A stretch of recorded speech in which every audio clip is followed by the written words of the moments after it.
Connect to this Adagical Prayer and be blessed in your journey of destiny.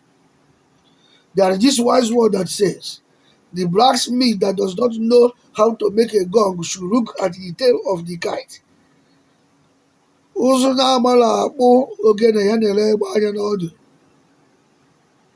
In the journey of destiny, life is a workshop where every man is a blacksmith and every dream is an iron yet to be shaped. No man is born complete. Wisdom is gathered, not inherited. Every challenge in your life carries a hidden lesson.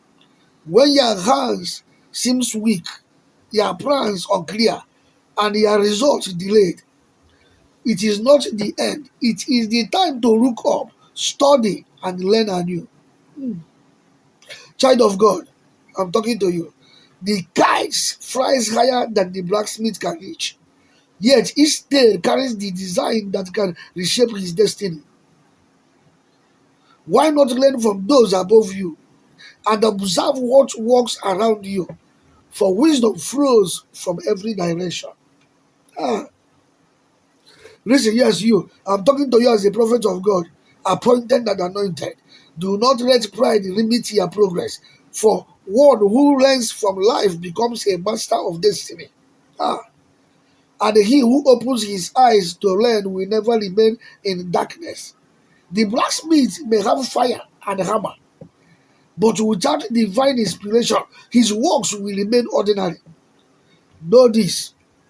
Yes, when you humble yourself before wisdom, your hands become instruments of greatness. Let us pray. The Bible says in Proverbs chapter 1 verse 5, a wise man will hear and increase learning. Heavenly Father, I thank you for the life of your children. As a prophet of God appointed and anointed, I decree over your life divine wisdom. May your eyes be open to divine patterns. May you not be too proud to learn. As the blacksmith learns from the tail of the kite, may your learning turn your effort into excellence. In Jesus' name, amen. You will begin to succeed from today. You are not a failure and you will never fail. In Jesus' mighty name I pray. Amen. It is done and settled. Remember, God loves you, Jesus loves you, and so do I.